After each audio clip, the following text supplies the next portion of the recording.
un honor y un placer tenerlo por aquí. Os voy a presentar a Xavier, que yo casi todos lo conoceréis, ¿no? Pero por lo menos de verlos en las diferentes publicaciones, etcétera.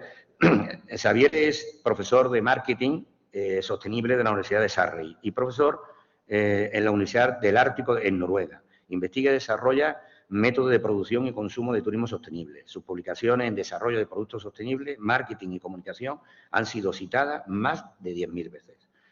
Es editor jefe del Journal Sustainable Tourist, el que es Q1 de impacto en el JCR. Actualmente es investigador principal de la Universidad de Surrey para el proyecto Interreg de 23 millones de euros para desarrollar experiencias de visitantes de turismo sostenible en temporada baja. Para nosotros es un gran placer y os doy a todos y todas las bienvenidas y creo que lo importante es que escuchemos a Javier. Así que muchas gracias.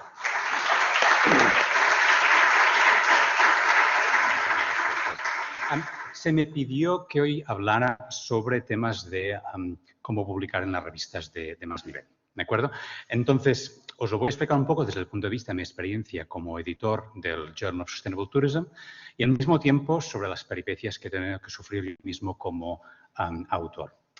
Las transparencias son en inglés, me imagino que todos lo lleváis bien porque si no, no sé qué literatura estáis citando hoy en día. Vale, entonces, he hecho la foto de cómo está el Journal of Sustainable Tourism esta mañana. Dime, perdona. No pasa nada, me quedo aquí. Vale. Vale, me quedo este. Entonces, esta mañana, cuando me he despertado, la lista de cómo estamos en el Journal of Sustainable Tourism es así. Tenemos un artículo que nos acaba de llegar que dice tenemos que mirar a ver si cumple con temas de anonimidad o no. Tenemos 11 que me llegaron los 3 últimos días que ya han pasado este nivel y tenemos que decidir si realmente los vamos a hacer un desk reject o los vamos a continuar. Tenemos 6 que hemos decidido que sí, son de suficiente nivel y los vamos a enviar a ser revisados. Tenemos después 21 que he pedido a gente que lo revisen, pero encontrar revisores es un martirio. Tenemos a 50 que estoy esperando que me den respuesta, 17 que estoy ya pegándole a los revisores diciendo, oye, Sole, ¿por qué no me dices lo que no me das respuesta? ¿Por qué me dijiste que sí, pero no me has dicho nada, ¿no? ¿Dónde están los comentarios? Entonces, veis un poco la dinámica que nos encontramos nosotros como editores, ¿vale? Yo puedo publicar 120 artículos por año. Entre el 2019 y 2021, el número de submissions en nuestro journal subió en 300%. Esto es típico.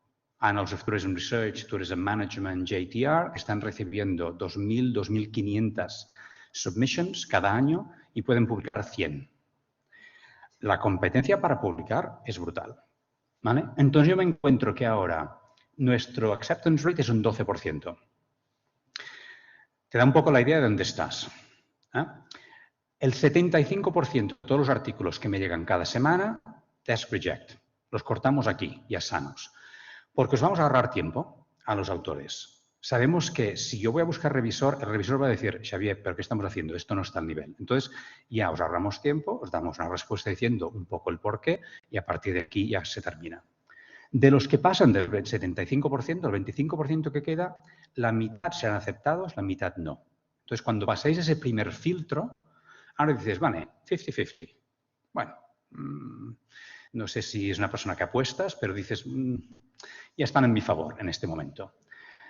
Si vamos a hacer un desk reject, lo decimos en 5 días. Si no es un desk reject, lo enviamos a revisores, nuestra media como journal son 51 días. ¿Vale? Si lleva 50 días y no te ha dado respuesta, yo te voy a escribir personalmente disculpándome porque no tiene respuesta aún y diciéndote dónde estamos. Tenemos ya 2 que han respuesto, estoy buscando el tercero, Para yo encontrar 3 revisores para tu artículo, tengo que enviarlo normalmente a 12 académicos invitándoles. Y yo buscaré a personas que conozcan la teoría que tú estás utilizando, que conozcan la metodología que tú estás utilizando y el contexto geográfico donde tú estás trabajando o el contexto empresarial. Por eso, cuando tú recibas 3 feedbacks de 3 revisores, a veces dirán, ¿esta gente se ha leído el mismo artículo? Claro, uno de ellos viene desde el punto de vista metodológico, pero quizás no sabe nada de turismo. El otro viene desde el punto de vista teórico, pero quizás es un sociólogo. Y el tercero dice, yo soy de turismo y entiendo el destino del que estás hablando, el tipo de empresa. Por eso te vienen cosas tan distintas. Pero yo tengo que asegurarme como editor de que tu artículo es correcto por los tres lados. Metodología, teoría y el tema del contexto. ¿De acuerdo? Entonces, nosotros mantenemos el impact factor donde está, no porque vamos a buscar un impact factor, sino porque hay un proceso de control de calidad. Recordad una cosa cuando enviáis un artículo. Cada vez que yo abro un artículo, como editor, quiero que ese artículo sea genial. O sea, mi trabajo es mucho más, me satisface mucho más cuando leo una cosa que es buena. No tengo ningún interés en hacer test rejects. Yo lo que quiero son mejores artículos. Entonces, el editor no es tu enemigo. El revisor quizás sí, pero el editor no. ¿Vale? Entonces, mi trabajo es, cuando yo hago un test reject, lo hago para hacerte un favor, no para putearte. Perdón, están grabando, ¿eh? Uy. Entonces, pero la idea es que, y lo digo esto, y es lo mismo cuando hablo con Cathy Su en Tourism Management o cuando hablo con Scott McCabe en Annals of Tourism Research. Como editores, todos estamos diciendo, queremos artículos más originales, queremos ver ideas más nuevas, no queremos ver una repetición de lo que ya sabemos en otro lugar, pero la única novedad es que lo he hecho en mi pueblo. O, en este momento, es post-COVID. Y dices, bueno, ya sé que el mundo ha cambiado, pero tanto, tampoco no ha cambiado, ¿no? Simplemente añadir la palabra post-COVID en tus resultados no es suficiente para decir, esto es novedoso. En el 2020 sí lo era. En el 2022 ya no. Vale, entonces, ¿qué estoy buscando yo en un artículo? Tres cosas. Evalúo cada artículo por originalidad, significance y rigor. Vale, rigor tiene que ser esencial. Es la primera base. O sea, ¿esto es riguroso o no? Metodológicamente, ¿está bien hecho o no está bien hecho? Si las estadísticas no cuadran, si la forma de análisis de las entrevistas no funciona, si sea la que sea tu metodología, si las cosas no cuadran, ya no pasa de aquí. Pero es que nos llegan muchos que son rigurosos. ¿Vale? Entonces, a partir de aquí, para ser Q1 y para ser especialmente en las 4 o 5 mejores revistas de turismo, después tenemos que decir, ¿vale? A nivel de originalidad, ¿realmente qué es distinto de este artículo? Si tú estás utilizando una teoría que otro conocía y tú dices, estoy comprobando que esta teoría también es válida en mi contexto, está bien para una revista de un Q2, pero no está bien para un Q1. Porque estás validando teoría, no estás extendiendo la teoría. ¿De acuerdo? Si tú haces un Structural Equational Modeling y mezclas 3 teorías que eran conocidas y cada una de las hipótesis estaba validadas y lo que no ha sido validado es el conjunto, perdón, pero hoy en día tampoco es suficiente para estar en un Q1, porque cada uno de los componentes ya se conocían. ¿De acuerdo? Y después significance. Especialmente cuando yo trabajo en tema de turismo sostenible. ¿Por qué estamos publicando? Me diréis que es un poco naif, ¿no? Pero yo quiero que el mundo sea mejor. Yo no quiero publicar cosas de sostenibilidad y que después se queden en un cajón. Quiero hacer cosas que sean mucho más aplicadas. Aplicadas no quiere decir que no sean rigurosas. Una cosa no es en contra de la otra. A veces se ha entendido de esta forma. Pero yo quiero que tú me hagas una cosa de donde tú después me puedas decir, en el management implications de las conclusiones, nosotros hemos ayudado a crear este cambio como resultado de la investigación que estamos haciendo. Y para mí tendrá mucho más valor si me dices que hemos hecho esto, que no se has dicho. Es una cosa que es súper teórica, pero después no tiene ningún tipo de aplicabilidad. Tiene que tener un fondo riguroso, metodológico y teórico, pero también tiene que haber algún tipo de impacto. ¿Vale? Entonces, aquí donde estamos. Errores típicos de cuando leo un artículo. El título. Si el focus de tu título es estudio de caso en mi pueblo, muerto desde buen principio. Yo ya estoy en mal humor en el momento en que he leído el título. Ya estoy predispuesto a matarlo. ¿Vale? Entonces, el énfasis en el título tiene que ser la teoría, la metodología o, idealmente, lo que es novedoso de los resultados. Abstract. En nuestro caso tenemos 200 palabras. Por favor, ¿por qué te pasas las primeras 100 palabras explicándome el contexto? El contexto ya lo conozco. Es un journal de Sustainable Tourism. No me tienes que decir qué es turismo sostenible al principio del abstract. Y no, todo el mundo que publica en nuestro journal o que lee nuestro journal ya lo sabe. Y no me digas al principio, turismo es la industria más grande del mundo, de acuerdo con la OMT. Por el amor de Dios, esto a los 19 años, al primero de carrera, quizás, pero ahora no, se acabó. Entonces, cuando veo cosas de estas, yo ya directamente ya tengo el botón ahí, delete, delete, delete, kill, kill, kill. ¿Ya? Venga, fuera. Entonces, el énfasis del abstract tiene que ser en la novedad y significance, no en el contexto. ¿Vale? Introducción. Es demasiado larga. Las introducciones son de tres parágrafos para un artículo. Primer parágrafo. Defines los conceptos. Segundo parágrafo. Me dices cuál es el hueco en este momento en el conocimiento. ¿Qué es el research gap? O sea, en el primer parágrafo, ¿qué sabemos? En el segundo parágrafo, ¿qué no sabemos y por qué es importante saberlo? En el tercer parágrafo, ¿cómo voy a resolver yo el hueco que hay? En inglés eso lo llamamos painting by numbers. ¿Vale? O sea, una fórmula. Pero dices, las fórmulas existen porque funcionan. Entonces, para el lector es muy fácil. Me encuentro demasiadas introducciones en los artículos donde te repiten el literature review y dices, pero la introducción tú me vendes. ¿Por qué me debería leer este artículo? Y no me repites lo que me vas a decir más tarde. En la literature review, normalmente no me dais un theoretical framework. Cuando he mirado propuestas de doctorado muy a menudo, me dicen el marco teórico. Y dices, no, tú has confundido una revisión de la literatura con el marco teórico. Lo que yo necesito es una teoría para explicar el comportamiento de estas personas. ¿Vale? Y la teoría, pues normalmente vendrá de sociología, de psicología o de donde tú vengas disciplinarmente. Si eres antropólogo, pues tendrás otras teorías con las que trabajas. Y los que, como yo, que venimos de técnicos de empresas y actividades turísticas, que vamos cojeando de un pie o quizás de los dos, porque no nos enseñaron teoría nunca cuando estudiamos nuestra carrera, dices, ¿y ahora qué hago yo? Bueno, pues chicos, te espabilas. Lo que tú no puedes hacer es después mirar de tocar demasiadas cosas.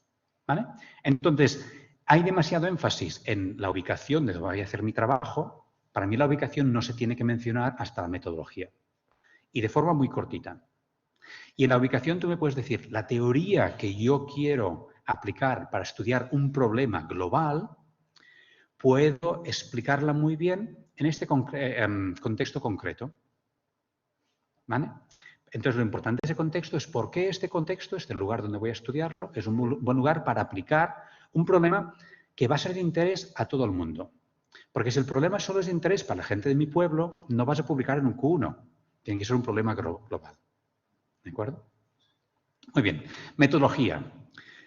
Muy a menudo veo metodologías que son las cuantitativas, las encuentro muy mecánicas. Especialmente cuando recibo artículos.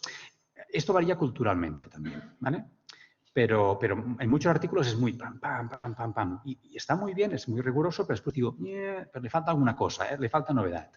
En muchas metodologías cualitativas, la sección que normalmente le falla es explicar el data analysis.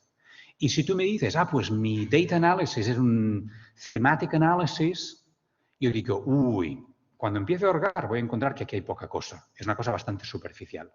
Análisis temático se puede hacer muy bien, pero en muchos casos hay gente que utiliza, voy a hacer un análisis temático de las entrevistas y después hay poca cosa. ¿Vale? No quiero decir que siempre se haga mal, siempre digo que es normalmente la excusa que hace o que utiliza la persona que no va a hacerlo en profundidad. Me encuentro en muchas metodologías que me estáis hablando de intenciones o donde la gente dice, bueno, estos son mis valores. Hice un cuestionario donde preguntamos, Antonio, ¿tú eres un buen marido? Y tú vas a decir, sí, no. Bueno, pues dices que sí, ¿no? Si preguntamos a la esposa, después otra historia, ¿no? Entonces, cuando preguntamos a turistas, ¿a usted le importa el cambio climático? Sí, a mí me importa mucho. Y después nos preocupa que dices, ya, pero hay una diferencia entre lo que responden y sus reacciones. Bueno, pues ¿por qué no hacemos experimentos? Dejemos enterrados para siempre, para toda la historia, encuestas de turistas, de residentes y de empresarios. Se acabaron. ¿Vale? Hagamos experimentos. Los psicólogos hace años que no hacen entrevistas o que no hacen cuestionarios. Hacen experimentos donde manipulamos un contexto y vemos cuál es el comportamiento real de las personas. Y quizás después hacemos una encuesta al salir después del experimento para mirar de recoger información sobre sus valores, sus intenciones y ver la diferencia entre una cosa y otra. Entonces, cuanto más experimentos hagáis, más probable es que yo diga, no es un test reject, lo vamos a enviar a ser revisado. ¿Vale? Datos. Especialmente por los que estáis haciendo el doctorado a 5, 6, 10 años. Y digo 10, ya sé que no queréis hacer esto, pero en algunos casos esto ocurre. ¿Vale? Cuando me presentáis el trabajo, es que los datos ya están muertos y enterrados. O sea, la cantidad de trabajos que estoy recibiendo aún hoy con datos del 2018, perdona, pero yo me llamo Journal of Tourism History o Journal of Sustainable Tourism. Porque si soy el journal de la historia del turismo, pues sí, pero el 2018 es hace una eternidad. E incluso los estudios que estoy recibiendo ahora de COVID, yo digo, COVID está pasado, ¿por qué me lo dices? ¿Qué podemos aprender de la situación post-COVID? Ahora lo que me interesa es incremento de coste de energía y los resultados de la guerra. COVID es... veremos.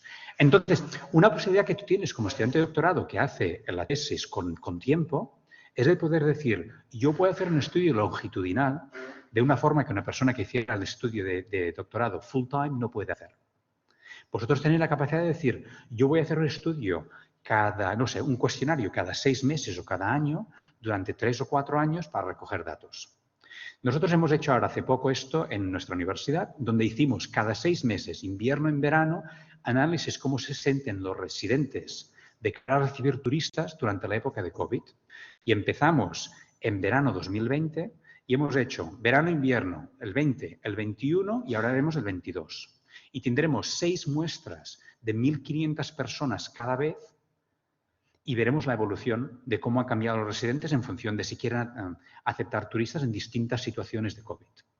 Entonces, tienes la ventaja de que puedes hacerlo con el tiempo. Si vosotros estáis utilizando Prolific o mTurk para recoger datos, os están costando €1 por cuestionario recogido. ¿Vale? Tampoco es tan difícil, tampoco es tan caro. Se puede hacer una cosa bastante con cara y ojos. Entonces, los resultados tienen que ser novedosos y tienen que ser corrientes al día. ¿Vale? Discussion. Cada vez que veo un artículo que se envía donde discussion y conclusions están juntos, yo pienso, uy, vamos mal. Porque normalmente quiere decir que han puesto todo su énfasis en la introducción, en el literature review, han gastado todos los cartuchos en el literature review y cuando llegamos al discussion se han quedado sin pilas. Estos no eran Duracell, tú. Estos eran de los baratos, ¿no? Lo sacaron todo al principio y ahora están cansados, tenían que terminarlo, tienen una fecha para entregarlo y dices, bueno, va, haremos lo que podemos. Entonces, la contribución a la teoría no me funciona. Cuando hay un discussion que es separado de las conclusions, en muchos casos es theory testing, no theory development. O sea, me vuelven y dicen, tal como había visto fulano de no sé qué y fulano de tal, nosotros corroboramos que las teorías funcionan. Y dices, muy bien, pero ¿qué hemos contribuido de nuevo? O sea, corroborar no es Q1, corroborar es Q2. ¿Vale? Entonces, si desarrollas la teoría, si logras alguna forma nueva de decir, esto lo validamos, bien. Comprobar hipótesis que ya existían, aunque sea un Structural Equation Modeling, no es suficiente. Y las conclusiones en muchos casos es muy siguiendo una fórmula. ¿Vale? Y la contribución del artículo o es implícita o no existe. Y después me falta que aquí me vendas el tema de significance, el tema de la novedad. Realmente, vale, hemos hecho esto, está bien hecho, es novedoso. ¿Y qué? He analizado las políticas de turismo de Tour España, de la ciudad de Barcelona, de 5 países en Latinoamérica. ¿Y qué? ¿Has hablado con esos gobiernos? ¿Has mirado que era algún tipo de cambio? ¿Has hecho presentaciones públicas para que... ¿Has mirado cómo la gente reacciona cuando hablas de este tema? No sé. ¿Qué ha ocurrido? Entonces, las management implications, normalmente en conclusions, son la parte más pobre de todos los artículos que leo. Me molesta mucho cuando esta referencia es incompleta. Para buscar revisores de tu artículo, la primera cosa que voy a hacer es ir a tu propia lista de referencia y buscar a quién has citado tú que haya publicado ya en JOST anteriormente. O quién has citado que haya publicado en journals de turismo de más nivel que JOST. y voy a invitar a esta gente. Se han publicado después del 2018 y han publicado en estas revistas. Entonces, cada vez que yo he leído tu artículo, he pensado, has mencionado a Bacon. Muy bien. Y después voy a la lista de referencias para ver qué artículos mencionan a Bacon y veo que tu lista de referencias es incompleta. Me coge una mala leche porque dices, es que las cosas más sencillas no las puedes hacer bien. ¿Cómo puedo confiar yo que has analizado los datos correctamente si no puedes ni comprobar si la lista de referencias es correcta? ¿Vale? Y me encuentro que muchas listas de referencias son excesivamente largas. Tienes la sensación que me estás citando muchísimas cosas que no son necesarias. Entonces, cuando terminas el artículo, por favor, vuelve a tu lista de referencias y dices, de estas referencias, ¿cuántas referencias he citado una sola vez? ¿Y cuántas referencias he citado múltiples veces? Si hay referencias que he citado una sola vez, ¿puedo evitar citarla? ¿Puedo borrarla y citar otra cosa que he citado anteriormente, que sea un mejor artículo, que realmente me está diciendo exactamente lo mismo? Para así poder recortar el número de palabras que dedico a mi lista de referencias. Y en tema de apéndices, se pueden utilizar apéndices online. Hay material que tú me dirás, pues quizás no lo puedo poner en el cuerpo del estudio mismo, pero realmente lo puedo poner en otro lugar. ¿Vale? Entonces, online apéndices te funciona muy bien. Tú me dirás, pues quizás no te puedo poner todas las quotes de las entrevistas que he hecho. Bueno, pues me lo pones aquí. O quizás en los resultados tú tienes solo 1000 palabras, no me puedes poner todo lo que has aprendido. Me dices, bueno, aquí te enseño de forma para identificar o para dar como ejemplo algunos elementos, pero hay mucho más contenido que lo puedo poner en online appendices. ¿De acuerdo? Chicos, han pasado los 20 minutos y me quedan, pues, cantidad de transparencias, pero lo tendremos que hacer otro día. ¿Sí? ¿Hay tiempo? Vale, muy bien. Entonces, especialízate y colabora. ¿Qué quiero decir? ¿Tú crees que Federer se dedica a jugar a fútbol aparte de jugar a tenis? No. ¿Por qué en tu propia tesis estás diciendo, voy a analizar lo que hacen los gobiernos y lo que hacen las empresas y lo que hacen los clientes? Tú vas a necesitar 3 literaturas completamente distintas y 3 metodologías completamente distintas. No te compliques la vida. Haz una cosa y la haces bien. ¿Vale? Y piensa, el tema del multitasking es realmente peligroso. ¿Qué quiero decir con esto? Leí en algún momento que cada vez que nosotros hacemos multitasking es el equivalente a reducir nuestro IQ, ¿cómo se llama en español? IQ, a nivel de inteligencia en 10 puntos. ¿Vale? No tenemos capacidad de multitasking. Cualquiera de vosotros que cree que es posible tener el teléfono a tu lado mientras atiendes a los correos electrónicos y escribes tu tesis de doctorado, os estáis mintiendo a vosotros mismos o vosotras mismas. ¿Vale? Cuando haces el doctorado, paras el correo electrónico, paras el teléfono, te metes en una cueva y ahí no hablas con Dios. Y tus jefes, si estás trabajando, tienen que entender que si es tu día de investigación, no vas a responder al teléfono. Que hoy es tu día para trabajar esto. Y el día de hacer tu tesis no es el sábado. Es el lunes o el martes o el miércoles, pero no es por las noches y fines de semana. Esto no puede ser. ¿Vale? Vas a necesitar dinero, o para pagar tu coste de vida o para recoger datos. Pero hay formas bastante eficientes de recoger datos. ¿Vale? Y puedes trabajar con empresas para recoger datos conjuntamente con estas empresas. Si tú le puedes vender a la idea, a ese gobierno, a esa empresa, que los datos que tú vas a recoger son realmente útiles. Voy a saltarme algunas cosas porque va a ser difícil. Entonces, yo entiendo que muchos de vosotros empezáis a hacer vuestra tesis pensando, yo quiero investigar de lo que yo doy clases o yo quiero dar clases sobre lo que investigo, pero va a ser bastante difícil porque después dices, ¿de qué es la novedad de lo que estoy haciendo? Y terminas diciendo, yo trabajo mucho en un tema, pero hay una diferencia entre un tema y una teoría. Entonces, uno de los grandes problemas que nosotros tenemos es decir, ¿cuál es la teoría que está explicando el comportamiento que tú quieres ver? ¿Vale? O en muchos casos se mira de una forma muy retrospectiva. Entonces yo te diría además, tú te puedes especializar como académico o académica en una teoría concreta. Si tú dices Complexity Theory, ¿vale? Pues eso es mi tema. Yo miro entender el mundo no como una forma de tomar decisiones de forma racional y lineal, sino desde el punto de vista de complejidad. Dices, vale, muy bien.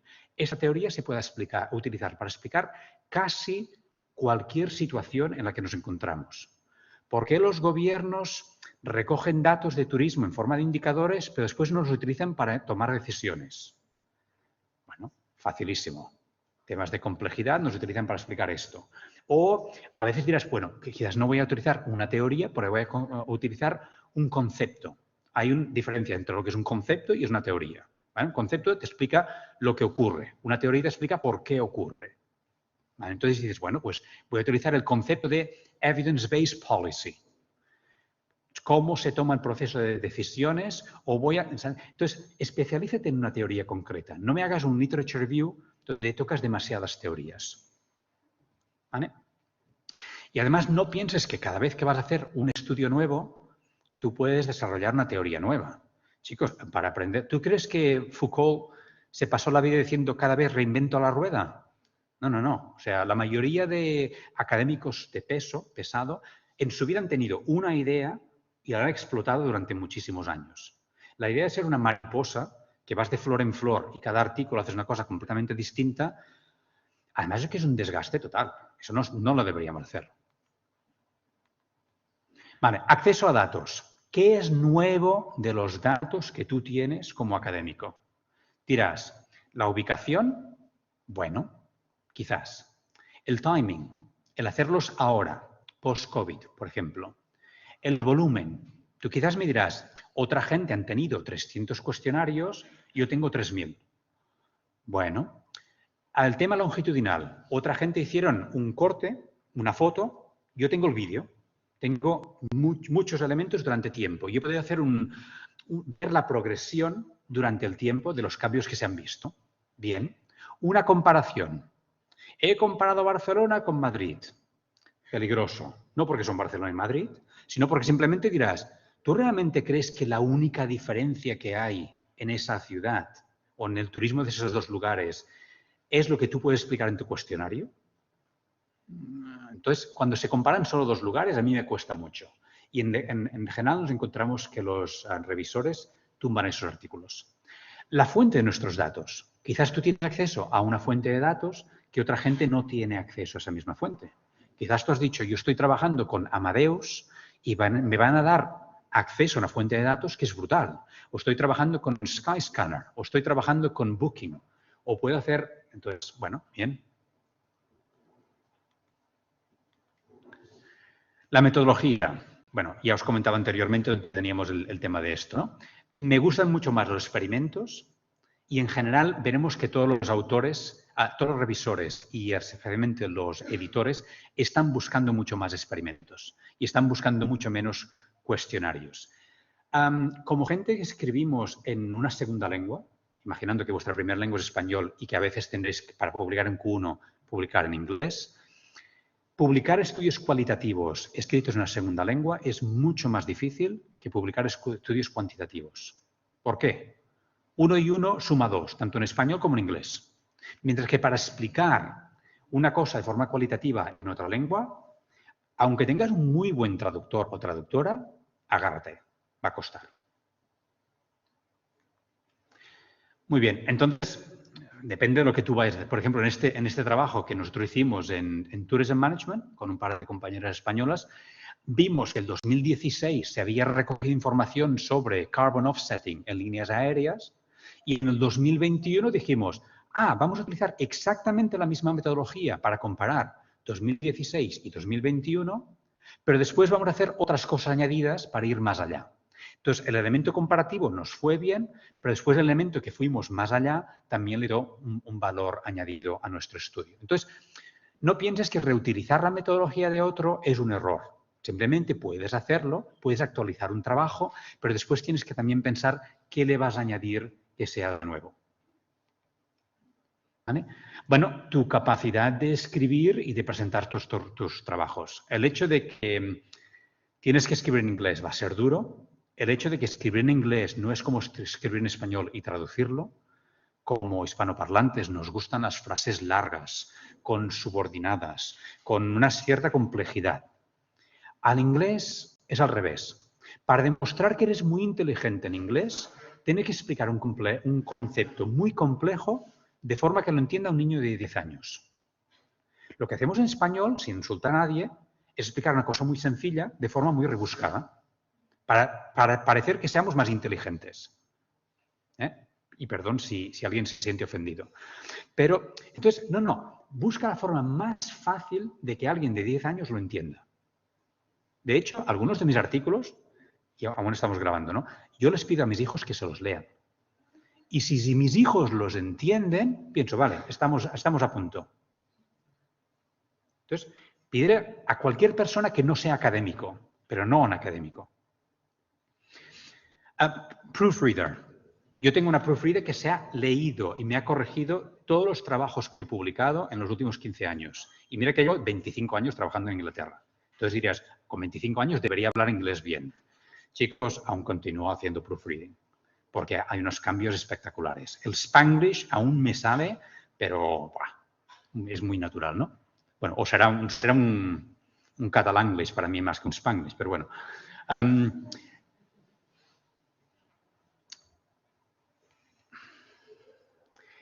Y para mí es importante crear impacto, ¿vale? Yo ya no quiero hacer más trabajos donde yo piense que no podré ayudar a cambiar alguna cosa. Ya no tengo edad para publicar. Yo lo que quiero hacer ahora es crear algún tipo de cambio que sea más duradero, ¿vale? Entonces, por ejemplo, esto es voy a contaros ya y después os dejo y hacemos preguntas, ¿vale? Esto es un experimento que acabamos de hacer con hoteles, ¿vale? Tenemos un aparato nuevo que mide el tiempo que tú te pasas en la ducha. Es espectacular. Y lo hemos instalado en duchas, entre otros lugares, por ejemplo, en Benidorm, pero también en Copenhague, en Londres, en hoteles de 5 estrellas, de 4, de 3, en albergues en Madrid. Y hemos recogido, pues, no sé, 45.000 duchas en datos. Cuando tú entres en la ducha, ¡pam!, pones el agua y el aparato te dice cuántos segundos y minutos te has estado duchando y transmite esta información a mi ordenador. Entonces nosotros sabemos si la gente ve el tiempo de la ducha comparado con los que no le enseñamos el tiempo de la ducha, la duración de la ducha baja y en qué porcentaje. Y encontramos, sí, en un 12%. Y después dijimos, vale, si ponemos mensajes como los que tenemos aquí, un mensaje es selfless but high effort, o selfless pero low effort, o selfish but high effort, o un mensaje informativo. ¿Cambia el comportamiento de las personas? Encontramos, sí, el que nos funcionó mejor fue selfless y high effort. El primero, water essential for life. A typical shower in the hotel runs for 3 minutes 30 seconds. Will you beat the clock? Water conservation starts with you. Este mensaje reduce la duración de las duchas en hoteles en 22%. Significa un ahorro de 90 euros por ducha por año en cada hotel donde hemos hecho las pruebas. Los hoteleros están flipando porque dicen 90 euros por año, genial. Y después hicimos cuestionarios con los clientes para ver, ¿tú dejarías de venir a este hotel por esto? Y la mayoría de clientes decían, ¿dónde compro uno? Porque mi hija es un desastre. Yo quiero comprar uno de estos para llevármelo a casa, ¿vale? Como resultado de esto, ahora estamos trabajando con L'Oréal. L'Oréal me han dicho, queremos cambiar la fórmula química de nuestros condicionadores y shampoos para que la gente pueda en su casa hacer duchas más rápidas, pero tener la misma sensación de placer. Y es la primera vez que ha habido un aparato que les puede contar esto. Estamos ayudando a cambiar estas fórmulas. Quiere decir que 900 millones de personas en todo el mundo van a tener duchas más cortas gracias a que nosotros hemos hecho investigación conjuntamente con L'Oréal. Yo tengo que demostrar impacto de mi investigación. Mi universidad está contentísima conmigo, ¿vale? Entonces, busca alguna forma de hacer alguna colaboración donde digas, a través de utilizar tecnología, a través de utilizar tus contactos, a través de lo que tú puedas o que sea bastante más novedoso. Muchas gracias.